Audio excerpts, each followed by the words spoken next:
library with myself, Sarah, the Lorcana librarian, and Annalise, Lorcanalise.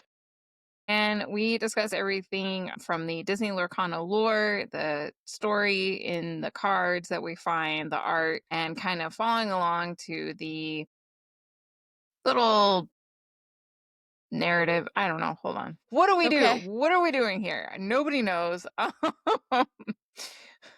Yeah, narrative, story. Yeah. We're nerds. Yeah.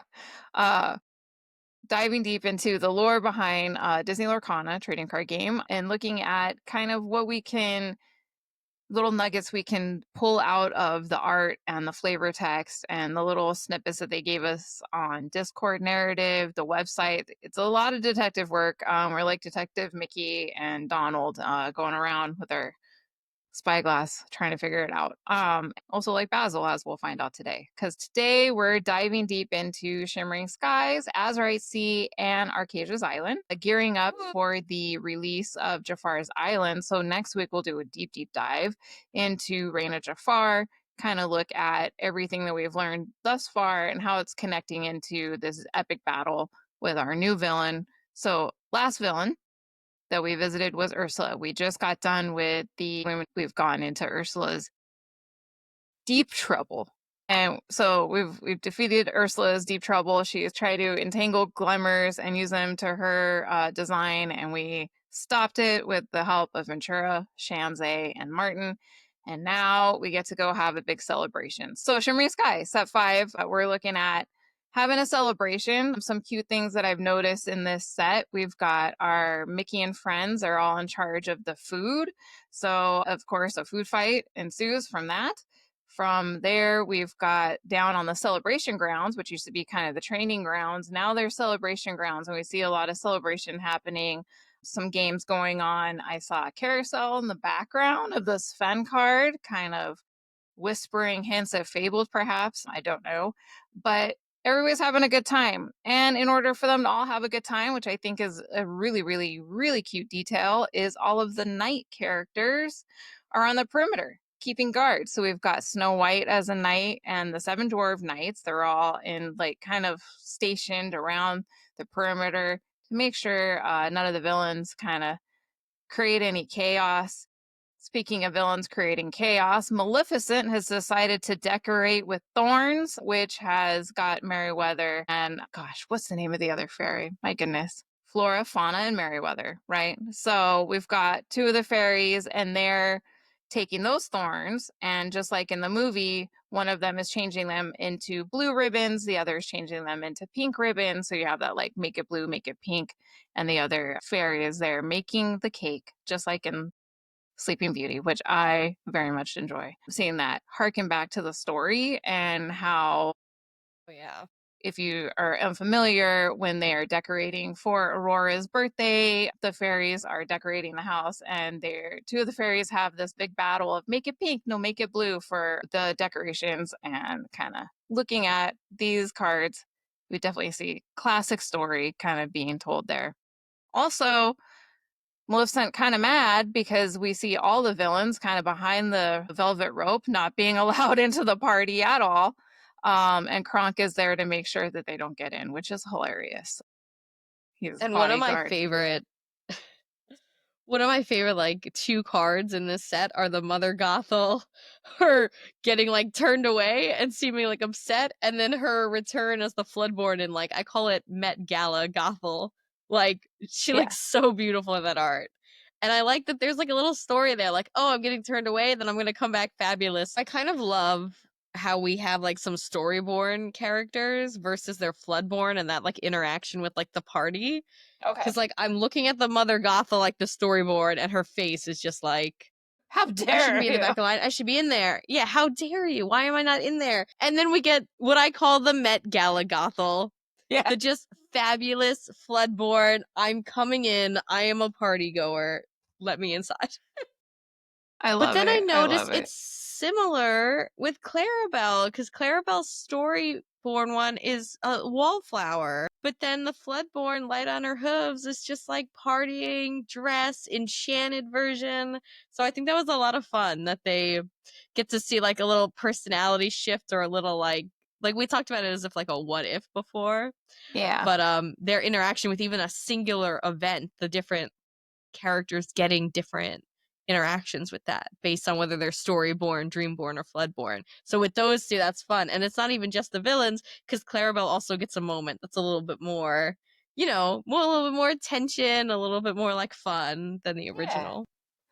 I think yeah, they still retain that underlying character traits that they have across all the stories that you are familiar with, the movies, but yeah, they have like you said, I hadn't thought about how they all like have a different reaction. All the different glimmers versions have a different reaction to similar situations because based on yeah, how the Lumineer dreamed them up, right? I also, one of the cards that really I didn't pay attention to much when the set came out was Finders Keepers. Okay.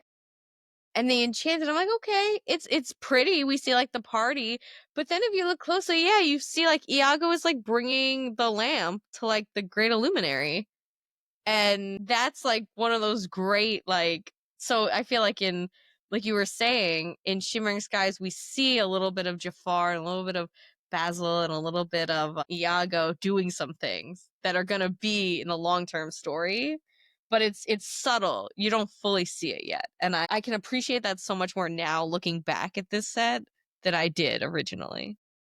Yeah, we see in the story trailer that Disney Lorcana put out on DisneyLorcana.com, where something falls off of the luminary and hits Merlin in the head, and that kind of draws his attention. Oh, look, the luminary is falling apart. Someone else sees a piece of the luminary fall, Minnie Mouse, and she says, "Oh my, that's a part of the luminary. I have to go help." And it's the compassionate friend, Minnie Mouse. And she's holding the same vial that Joshua Sweet is holding, Joshua Sweet, the doctor, way back from Into the Inklands, which is some sort of healing potion support character situation heading into the Inklands. Come back if you need patching up. So I don't know if she got that from him and like what the story is there, but those two cards having the same kind of like decanter on there. So Merlin is like, what the heck? Gathers up a couple of characters to go and investigate. We see Moana is looking around, trying to figure out what's going on at the Illuminary. And that is when we also see Basil is in there with the magnifying glass, right? And he's trying to help, and he's part of that crew that's trying to figure out what happened. And he sees a little tiny sliver of the Hexwell crown, and he's got that. And then in some other cards, we see like with hypnotic strength, we see the staff of Jafar doing some sort of hypnotic spell. And then if you look and we see Basil, he's kind of like got that look in his eye, like he's been under the spell. And so we know that that's kind of, he's putting Jafar, having him bend to his will, as it were. And then Jafar, the tyrannical hypnotist. There we go. Words are hard. You can see he's holding the staff and actually hypnotizing. And I think that's when if you see, he's like on the celebration grounds and has the tent behind him. He's pulling the tent behind him to hide what he's doing. And we see there's like a little silhouette of Mickey Mouse in the background. So we know that he puts someone under his hypnotic deduction, way back when they were celebrating back there. So this plan has been in motion for quite a while. But I also like that when we do see that happens, there's flavor text where it says that the celebration was just wrapping up. Right. So I'm like, oh, well, at least they got to have like most of the party. And then it wasn't interrupted and we didn't have to like roughly and abruptly have our celebration come right.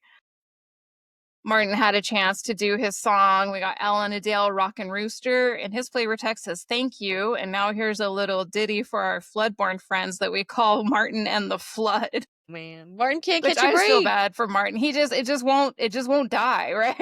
You ever make that Yeah. mistake and you're like, I wish everyone would just forget about it. Well, no, Lorcana will never forget the day Martin brought the Floodborn. And I was like, oh man, poor Martin. Yeah. But as we're going through the Illuminary, trying to look around, I like the Gathering Knowledge and Wisdom card. We see Merlin finds kind of like a hidden passageway inside the Illuminary as they're going around and looking. He says, just to think all this knowledge was under our noses the whole time. We only had to look in the right place. And so they're getting into like a hidden area of the Illuminary that we hadn't seen before.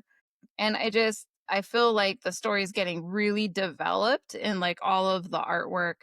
Hypnotic deduction, we see a security device easily defeated, of course. Once I make room for the crown, I can bring it to him. So Basil's under the hypnotic deduction and he's looking for the Hexwell crown to bring to Jafar, right? Like you said, finders keepers. This, I think we're looking at like where this building is, and we find out later this is a building from Arcasia's island, Arcasia's library. So that's pretty interesting.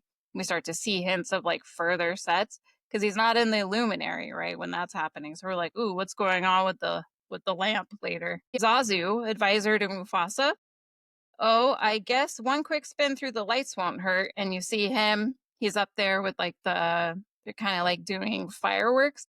And you can see in the Yeah. background, like the Pride Lands is there. So I think it's kind of interesting that during this celebration, it kind of is encompassing all of Lorcana. We're seeing and then we're seeing how the lands are part of the story. So we have location. So we have Pride Rock as a location. So that's in this backdrop. So I can imagine if you have the Pride Rock out and then they're still at Pride Rock having this celebration because like all of Lorcana is invited to the Shimmering Skies celebration. So back to Merlin, right? He's in the Illuminary. He's trying to figure out what's going on. And he gets Vision of the Future. So this card, the flavor text, we must prepare the Illuminary before it's too late, and we'll need these devices, these chromacons to fix it. And he kind of has a vision of these chromacons and some other things. And we see Sapphire Chromacon is there, and he finds the Sapphire Chromacon while they're looking around the Illuminary. And so they set out, then they're like, here's what we need to do. To fix the Illuminary, we have to find these chromacons, right? So even Moana's flavor text is investigate every part of the Illuminary, find the chromacons, restore the Illuminary, and how can it wait? What was that noise? And you can see the Determined Explorer card. You can see the Sapphire, the Amber Chromacon kind of in the background. So we know they found that one. And now they have to go find the rest. So this is why we're going to sail the Azurite Sea. Okay. So now we're like, oh my goodness, we got to go out here, get all your woodland creatures together. Winnie the Pooh's a pirate. Let's go. And we're going to go sail the Azurite Sea in all of its different ways. Some people are in airships. We've got Kid Cloud Kicker.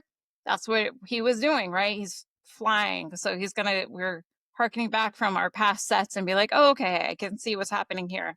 And kind of diving right in, right? And just kind of going through the Azurite Sea.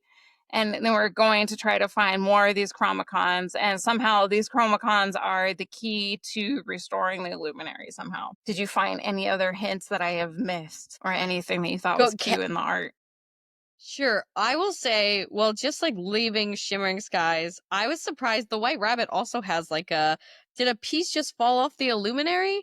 And I was like, okay, I love how it's because something that they were talking about when they did the like talk a few weeks ago was the idea that they want it to be so that if someone were to find a card on like the street, let's say, that like something that the narrative writers think about is they want it to be recognizable of the character and then have a little of the story in there. So I thought that was a great example just because it's like I don't feel like the White Rabbit has, like, now that we've seen all of the story, a huge prominent part of it, but it is showing, like you were saying, like the reach in Lorcana of like, oh, it's reaching different realms and things. So I just like that little piece there. And then as we go into the sea, I mean, we see Iago is such a little tricky one.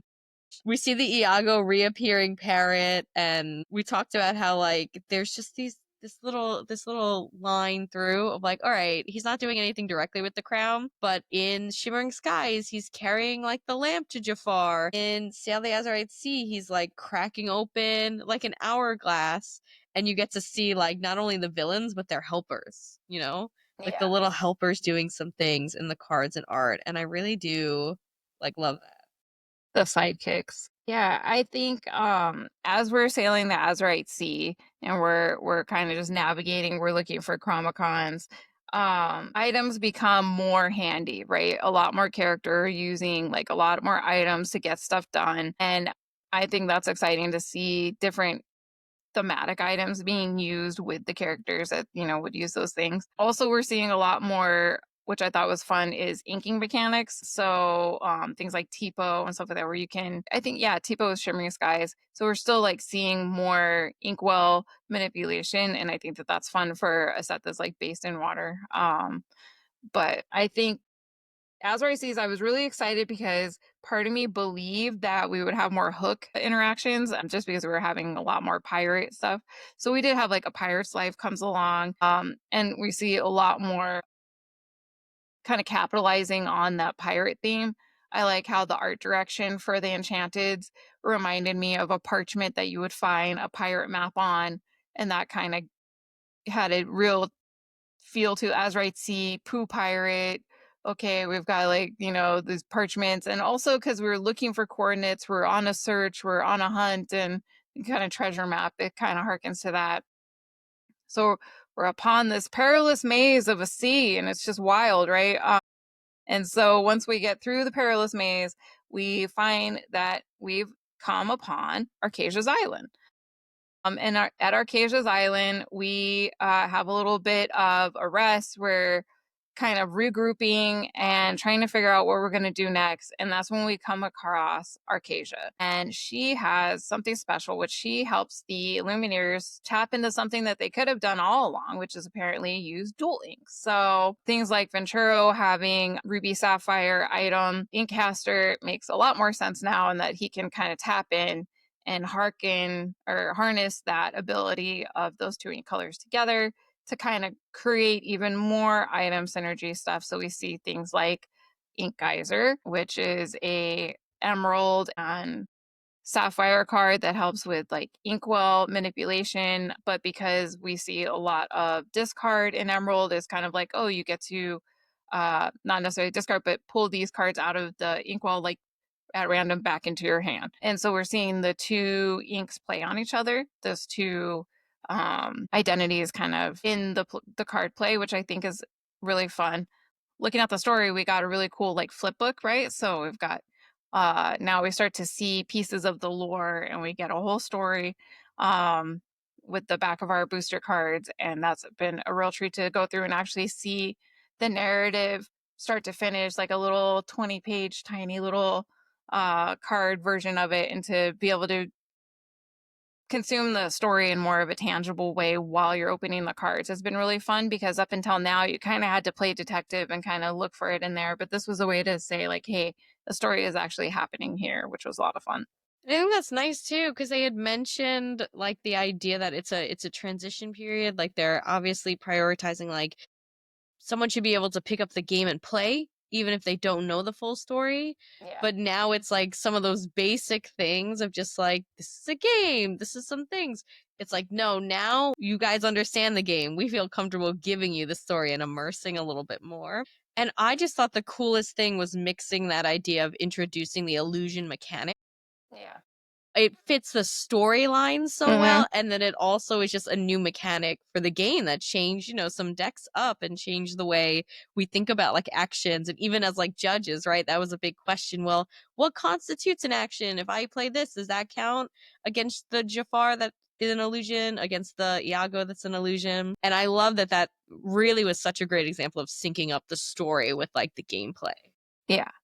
And knowing that we have like Raja as an illusion as well, so I'm thinking like, well, how is this character is traditionally not associated with a villain end up as an illusion, and made me wonder in the next set, are we going to see people like Jasmine as an illusion? And where does the story go that Jafar somehow manages to kind of like Ursula did entangle a glimmer, now has like gets control over. Obviously, we see him using his staff to do that, and then he's got Basil working for him. So there is a certain point where he's demanding a piece of the crown from Basil, that tiny minuscule piece that we saw him find. He also has gotten into the Luminary and got it a piece of it. I'm sure Iago has helped. And everyone's come together too. He's basically reassembled the crown. And we see like little glimmers of that in Arcasia's Island. Like there's little glimmers of little scarabs here and there. You see kind of like sand happening. I know that like even way back in Shimmering Skies, if you look at the Coda card, there's kind of it looks like what it looks like Aurora Borealis, which if you don't know Jafar is coming and this whole stuff is gonna happen, you could mistake it for that. But I also think in the foreground we see kind of like little specks falling, and I think that's part of the start of Jar creating this illusion that is happening that we kind of see whispers of, and I think we're gonna dive more deeply into during Reign of Jafar. But what are some pieces in Arcasia's Island that you noted? So we were yes, I mean, you mentioned, like, the scarabs, right? And I think of, like, I had to show off my card that I Yes. pulled, our enchanted Aurora, and we see, like you said, it's like the lightning bug beetles, like the scarab, imagery around her, and I think they did such a nice job in the art, like, making it match with, like, the style of the art. Yeah. And, like, even, like, the gold around it, right? Because she is, like, associated with, like, the amber. But at the same time, we have those little elements of Jafar in there. We have those little elements of there's something more going on here than maybe our heroes fully they don't know yet, Yeah. right? And it's such a peaceful scene, but then we know, like, there's that, like, nefarious, element potentially Oh my that I gosh, just yeah. love. I wonder if he's putting it like it reminds me of like Sandman putting you to sleep with sands, right? Is he like using his Yes. mystical sands to put Sleeping Beauty to sleep? Like I can't imagine what's happening. So yeah, I'm excited to dive in. I know we're gonna get more story cards in Reign of Jafar, so I'm very excited for that. So on Arcasia's Island, Venturo, Shanzi, and Martin learn to harness dual inks, and we're seeing a lot more character development from those characters. We're seeing them go through trials and tribulations that are making them grow as characters, and so they're not staying static, which is really cool.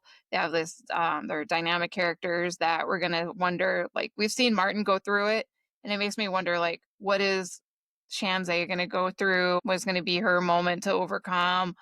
Kind of looking at these character arcs that are happening and how they harness the power of the different ink colors to overcome their different struggles is really, really kind of heartwarming.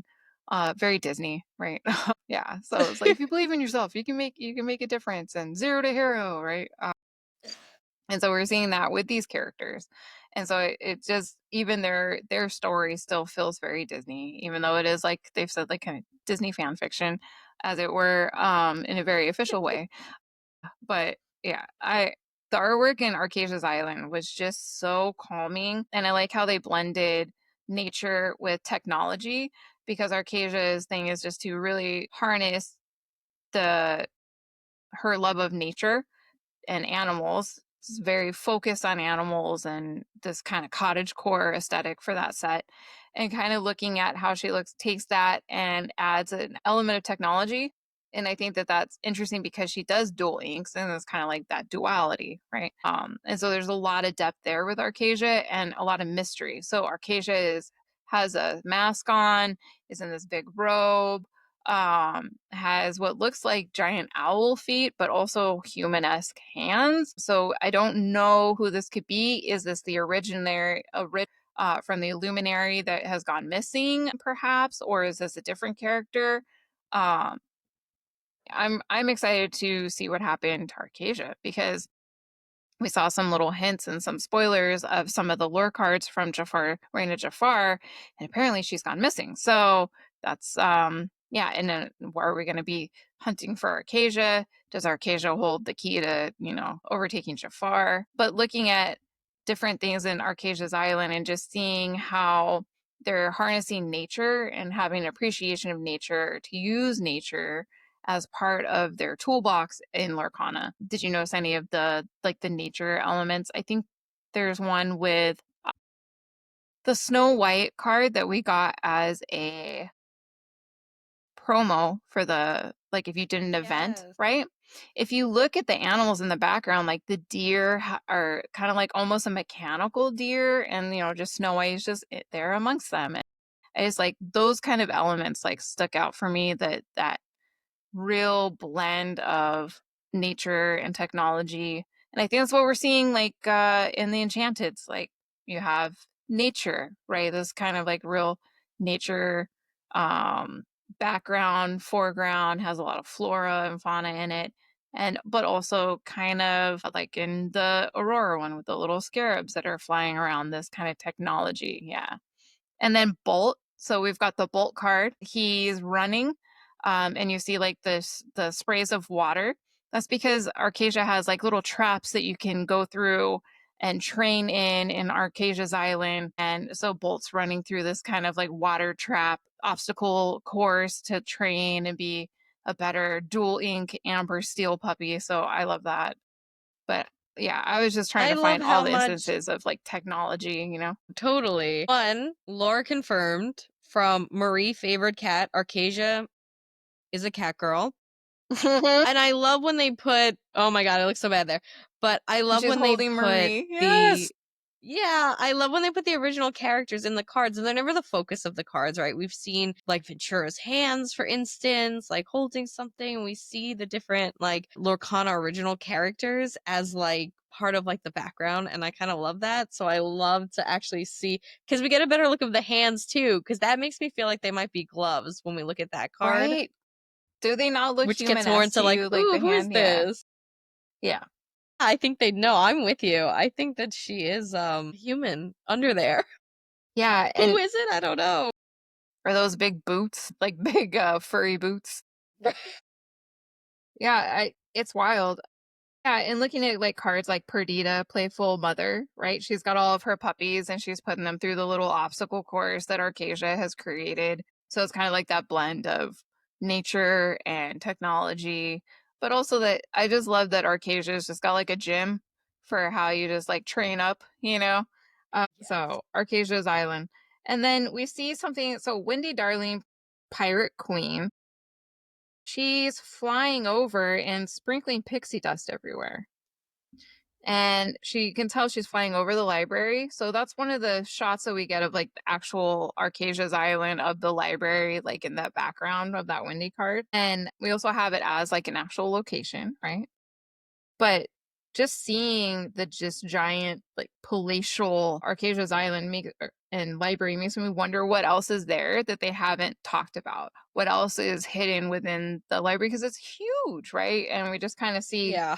some of his little training grounds and a little bit inside the library, but we're not saying like specifically. I think there's a lot more to come from what's hidden away in there.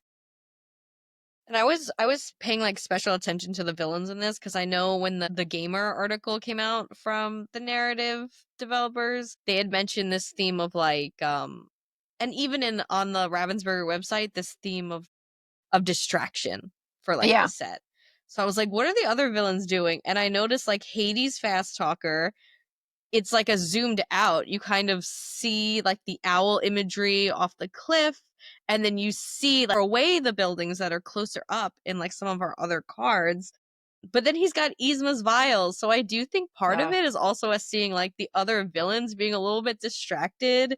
Because there's also the Madame Medusa. She's like pointing at something like, oh, something's over here. mhm. And I think part of like Jafar's plan was also let's distract all the villains so they think they're doing like something else here on this hunt while I'm actually inside the buildings. Okay. I love Yzma above it all because that's also another one. Like you said, we get a nice like view from above of what everything looks like. And again, that owl imagery of like the windows and the balconies kind of making that like beak and the eye shape, which is such a nice like detail on everything, you know? So I Madam really like Milch, that. And Madam Mim, cheating spellcaster, and she wants to like push a giant ball onto somebody. I'm like, yeah, savagery. But I yeah, feel and like I they're all think it's distracted. I feel like, yeah. yeah, it's probably to create a distraction. um, but and then looking back, I'm trying to find which card it was that had the map. Okay, so we've got Scrooge McDuck, aficionado of antiquities, back from Shimmering Skies, set 5, right? And he's holding a map. He's in the Illuminary. If you look in the background, you can see that it's that bookcase that's tilted sideways, and it's the one that Merlin is going through, right? And Merlin's like, oh, when we're seeking knowledge, we're going in here, gaining 2 lore, which is wild. So in here, Scrooge is holding up this map, and if we zoom in on the bottom corner of the map is Arcasia's symbol. Ooh, I see. Yes. And also above that, it feels like that's the symbol for the gyro sensor, the Aurelian gyro sensor in the middle of the map. And so I feel like it's like, hey, this map will lead you to something. And the Aurelian gyro sensor leads us to things like the lucky dime or different items. And then so I was also zooming in the background, and we have things like the ship from The Little Mermaid is up there, which I find fun. So if you look at like zooming in on the shelves behind him is really fun to try to find like little pieces of lore. There's like a little figurine that looks like a little Merlin because it has a pointy hat and like a little happy face on it, which I find wild. Um, but yeah, the secret room should be right here. I cannot believe I paid a whole penny for this map. So who did he pay the penny for the map to? I also need to know. And where is that penny item? I also need to know. But yeah, so he's gone in there, and so getting to Arcasia's island, they must have used this map, right? But it also makes me feel like who did he pay to get the map who kind of led them there, right? And now they're and Mm. what and Arcasia's in a disguise. Could Arcasia be a villain? I don't know. Very helpful with teaching people dual inks and nice to animals, which I always enjoy. How can you be mean if you're nice to animals, right? So I don't know. Ugh, I'm on the fence And on we also get to Arcasia. see, yeah, I mean, yeah, in that same vein, like we get to see these characters looking through like her scrolls throughout the set, like the Yes. Baymax low battery. Like that's also a lot of their resources are going into these scrolls. Jasmine's got one, Minnie Mouse has Dolores one. has one. And I feel like that is something that we'll hopefully keep exploring, like even after this set, because we see that they're getting information from it. Some of them are like, "Oh, this is useful." Some of them are like, "I'm not finding anything." Yeah. And I think that that is, or like even Hero, it's just like in a room, gadgets, gizmos. I mean, definitely inventors as well have it, like Clarabelle, right? We see these scrolls that Baymax says are Arcasia's thought scrolls. And I like that phrase, thought scrolls is taking a great deal of power to process. So Yeah. like yeah, what's on those that it's taking such a great deal of energy to like understand, and are we going to get a reveal for exactly what all of these characters are learning and reading? I thought was cool. Yeah, even behind the Devil's Eye Diamond is such a great Arcasia Island enchanted because we see like the glass like in the kind of like owl-esque like shape. We see the scrolls to the side. It really is this idea, like you were saying, if there's just trinkets, there's just little treasures around to be found in this.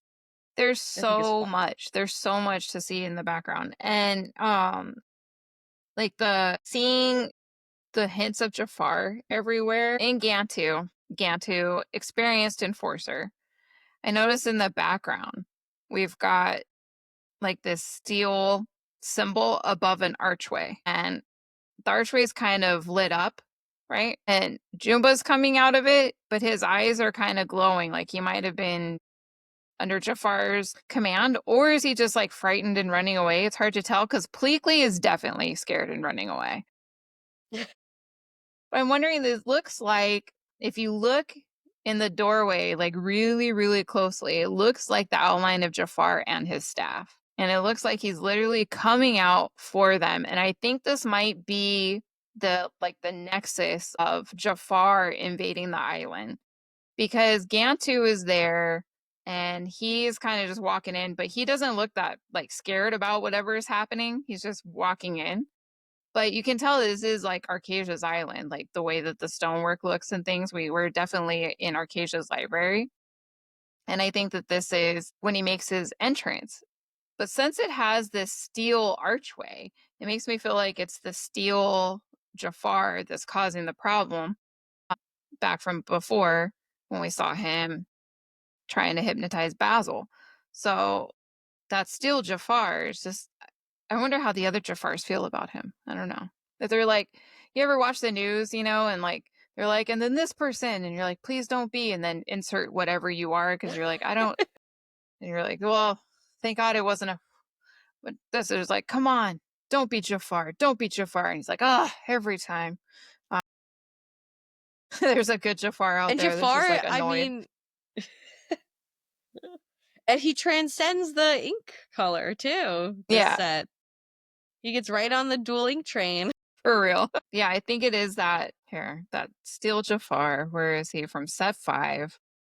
So we see the origination of him in set 5, and now we're gonna see him getting his in Reign of Jafar. Next set will be, yeah, the Jafar tyrannical hypnotist. Yep, I think that's him coming through.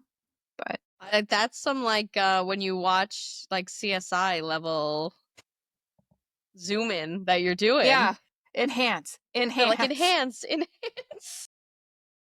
Exactly.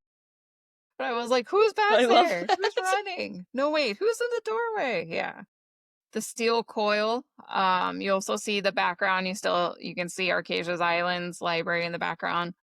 The coil clicked onto Shanzai's arm. She felt a strengthened sense of clarity.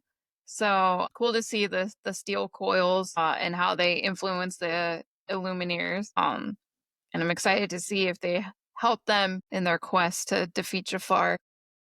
I also feel like maybe Jafar doesn't. I'm looking right now at the Seeking the Half Crown, and I'm like putting together in my head like Iago bringing him like the hourglass. Jafar in that card sees the crown and is like, I see the other half in the Inklands. Quick, my tiny companion, fetch me that crown. But he's also using Basil, so I feel bad for Iago. I feel like Iago wants to be his main guy, but he just can't do the job. It's like when you get hired to do a job and they have somebody else like come in on the project and you're like, does this mean I was not good? You needed to bring in help? Come on. Is that you're helping, but also it would be great to have an actual detective. You're like, we need a professional here. Sorry, I'll go. You're a bird. Which Iago's card art is always so funny when he's when he's fitting it with the penguins. I mean, not the penguins. Oh my god, penguins on the brain. Vibes. When Jafar is exactly when Iago is like blending in with the flamingos. I think that's hilarious. Yes. I think his giant spectral parrot illusion card, it's just so funny. She's just so cute. But he's like, no, I'm evil. I'm like, tough. I'm gonna help Jafar take over. And then I don't think he's even in this Enchanted when everything's turning into sand. He doesn't even Jafar get to newly be crowned. in the picture. He's not even in the staff photo. That's how I feel. He doesn't make the photo. He's like the right hand man. He should be on his shoulder, but he doesn't make it. It's just Jafar and his scepter and his crown. Oh, poor guy. And then we have Monsieur Diarc, right? Despicable proprietor. He's the one who puts Maurice into the to jail, basically. He says, I can help with your problem for the right price. And he's like holding up pieces of gold. Is this who they gave the penny to? Interesting. Would Which he I take only feel a like he penny? probably wanted more than a penny. But I do wonder what's happening with that. And what now the villains are like, let me help you out, right? But you have to pay me to make it happen. Right. They're so nice. And then one I love that the story really I coming also am together. curious about is Milo, Undaunted Scholar. Okay, we rotated the globe to move the mural into position. We have the coordinates. Let's go. So where are they going? Because if you look at the Kita card, she's also like, they're on their way somewhere. If you look at Sapphire Kita, I'm like, oh, where are they off to? And what are the villains True. up to, right? The Queen's just picking apples. She's not helpful. She's not helping at all. I know. I felt like the villains were really kind of just slacking off Yeah. in Arcasia's Island. There's, you know what? Maybe I'm too I just project Emperor's New Groove onto things. But I'm like, Yzma's vials are just finding themselves in random places. Like, will that ever be a larger storyline? I don't know. I know she's a little bit more goofy than evil compared to like Ursula and Jafar, I guess. But I think it's interesting that different characters keep finding her vials and that they're like in the artwork in different places. So I'm gonna just keep track of that as we keep going. I think Yeah. something might be happening there. Vial track. Vial watch. Do do do do My do. version of enhance. Yeah. You're gonna be looking for vials everywhere. Like, wait, is that a vial? But I do, yeah, I'm surprised. I wonder if one day we'll get like a Floodborn Milo, uh, that's Sapphire, because I feel like he would have a good inventor vibe, Yeah. just Oh man. based off his aesthetic. Yeah. Yep. So next we have Reign of Jafar. We've seen some hints of stuff, but we'll dive deep into it next week, and I'm excited. In parks news, Disneyland is kicking off their 70th anniversary. They have something that I find really interesting. It's called the Key to Disneyland. It's a very large item. It's about this big. It looks like a giant plastic key, right? It has the Disneyland D for the handle, and it reminds me a lot of an ink caster. So I'm gonna get my hands on one, and that's gonna be my ink caster. So, and it has a little God, pen I in love there that. that's hidden, and you got to go around Disneyland, a little scavenger hunt, and unlock all the lands, and then it pops open, and the key comes out, or the pin comes out, and I'm excited to see. So, definitely gonna make a trip down there. Got to check that out, and very, very, very excited for a tournament that I'm holding in July. It's going to be a thematic deck building tournament, and so you have to make your deck based on a attraction that was in Disneyland opening day. So maybe Snow White and the Seven Dwarfs, or a Pinocchio deck, something like that. Dumbo, because we had Dumbo flying elephant, right? You could do a Jungle Cruise one, but you'd have to use things like Baloo and things like that for kind of adventure theme, right? A Jungle Book I love theme would that. work. So yeah, just kind of fun stuff. But that's how I try to integrate the park into all my Lorcana stuff whenever I can. That seemed like a really fun way. I'm doing it with middle school kids, so they're excited, and should be a lot of fun. Yeah, That is, I love that. but I'm not and we doing have anything fun. yeah, Only doing competitive things, yes, which are not as cute as themed things. I need to do more themed things like you. more social play. I do plenty of competitive play. Got a lot of reps in during set champs. No cards, but hey, I got a lot of practice in, and but next time, It's not over, right? We got like a week. yeah, one more. I'm gonna give It's it one more There's shot. really Yeah. close. I thought Turner Dogs was the way to go. Maybe Steel Song, so maybe I'll revert back. I was playing Steel Song last time, then I was like, play Turner Dogs instead. It's just the eternal battle of like what to play back and forth. But yeah, I'm excited for Jafar's Island. No, no, it's the reign of Jafar. He took Arcasia's Island and tried to make it his own. But I'm excited So that's, for yeah, that counts. yeah, more puppies. I'm just gonna build lots of puppy decks, lots of Amber Sapphire, lots of Amber Emerald, and just all the versions of dogs. Well, we'll talk next week because I'm looking at the enchanteds so far, and my God, Yeah, I know. they're so There's good. lots They're to so dive into beautiful. there. Yeah. So Well, I will say what I'm loving is that we're getting some like more in between set champions, in between like big Ravensburger events, just like local events, which I think is awesome. I'm judging like a Team Ink event soon in like Baltimore, which I think is going to be a lot of fun. And they do it, it's like a week after the set comes out, and you can use the new set cards. So yeah, that's going to be a real judging test yeah. to see how You'll that have, goes. you'll have to hope that Googly gets his That's amendum on the for us to look at. I'm Oh checking every man, day. I'm like, is the website updated? Because he writes the best guides for the new set. he really does. He really does. We have to get him on here. But no, I'm just excited. I'm just so excited for the new set to come out. It's gonna be Oh my awesome. gosh, I am ready. I'm ready for a new meta. This set made me go through it. I gotta tell you, I was like, yes, this is my set. Steel Sapphire. Yeah, let's go. Let's go. And they were like, you're going too much. So no more for any of you. You drew too many cards. Fortesphere, dude. You drew them all. Now you're done. Exactly. Which made me be like, well, now what? And so it's been a real like readjust to Steel Song, which I was like, it's kind of the same. But yeah, I'm excited to mix it up with a new set and just be like, fine, learn new. It made me learn new colors. I gotta tell you, I've never known Yes. more about Amber than I do now. Before I was like, I don't want to, but gave me an excuse to play my DLC Rapunzel's, which is always fun to have like an Ooh, excuse to see yes. them come out and be like, oh, I earned these, you know. And then when I do play them, people are like, how'd you get that? I'm like, oh, from judging events. And so it's just nice to talk about how earning them through judging was good. And then somebody was like, well, that's not the same. I was like, you're right. It's not the same. Because I had to memorize 3 documents that are all like 30 something pages long. And I had to work 12-hour days for 3 days in a row. And yeah, you're right. It's totally not the same. That's just hating. That's for no reason. Oh I my, was I've like, never okay. had someone react that way. Yeah. Like, that's not, you didn't really work for it. I'm like, oh, buddy. How dare you? I was like, that's why all of us judges have a support group for each other. No, you got this. Boy. Yeah. No, that's Yeah. interesting. Well, judge problems. Am I right? We're like, that's not Yes. what you do is not a real. The best was when a player just like under his breath was like, judges are just players that can't play. I was like, that's the rudest thing ever.